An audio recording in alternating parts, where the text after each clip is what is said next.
네, 개인회생을 신청하시려면 재산보다 빚이 더 많아야 합니다. 법률용어로 채무 초과 상태라고 부릅니다. 먼저 재산은 개인회생 개시 결정 당시 채무자가 가진 모든 재산을 의미합니다. 물론 개인회생 개시 결정 당시에 나중에 청구할 수 있는 채권이 제외되는 것은 아닙니다. 장래에 행사할 수 있는 채권 역시 재산에 포함이 됩니다. 회생 신청 후 개시 결정 사이에 취득한 재산도 이 재산에 포함이 된다고 보시면 됩니다. 다만 압류할 수 없는 재산, 법원이 면책재산으로 인정한 재산은 제외된다고 보시면 됩니다.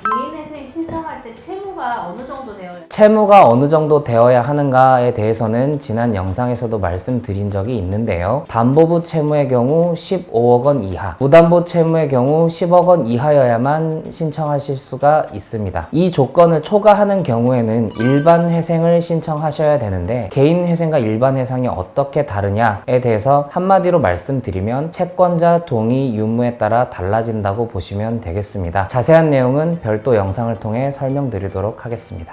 개인회생을 하려면 수입이 있어야 되나요? 네, 반드시 수입이 있어야 되는데 지속적이고 반복적인 수입이 있어야 합니다. 그 수입이 얼마를 버는지가 중요한 것이 아니라 가용소득이 중요합니다. 여기서 가용소득이란 벌어들이는 소득에서 생계비, 소득세 등 기타 비용을 제외한 나머지 소득을 의미합니다. 이 가용소득은 개인회생 절차에서 변제 재원으로 사용되기 때문에 가장 중요하다고 보시면 되겠습니다. 간단히 사례를 알아보면 급여소득자로서 월 급여 300만 원을 받는 1인 가구 직장인 A씨 면제재산이 없는 경우를 가정하였습니다. 총소득 월 300만 원에서 공제 항목으로 소득세, 주민세, 건강보험료 등 약 30만 원, 생계비로는 약 144만 원을 공제를 합니다. 생계비는 법원이 정한 금액입니다. 이렇게 된 경우에 가용소득은 126만 원이 되고요. 변제금은 월 126만 원이 되겠습니다. 총 변제 기간을 3년 36개월로 가정을 했을 때 이 A씨가 총 변제할 금액은 4,536만 원이 되겠습니다. 다음 사례로서 영업소득자로 배우자와 자녀 한 명을 둔 자영업자 B씨의 경우를 말씀드리겠습니다. 자영업자 B씨는 면제재산을 초과하는 상가임대차 보증금 3천만 원이 있는 경우로 가정했습니다. 총소득 월 500만 원에 공제 항목으로는 세금, 보험료 등 약 50만 원, 영업상 필요비용으로 약 150만 원, 그리고 생계비 약 236만 원, 자녀 한 명을 부양가족으로 인정했습니다. 이런 경우에 가용소득은 64만 원이 되고 월 변제금은 64만 원이 되겠습니다. 총 변제 기간을 5년으로 가정하였을 때 B씨는 총 변제 금액으로 3,840만 원을 사용하게 되고 면제 재산을 초과한 재산보다 많은 돈을 변제해야 하므로 월 64만 원씩 5년간 총 3,840만 원을 변제하게 됩니다. 결국 변제 금액은 소득, 생계비, 가족 구성 등등에 따라서 결정되는 부분이 있고 최종적으로는 법원이 결정하게 됩니다.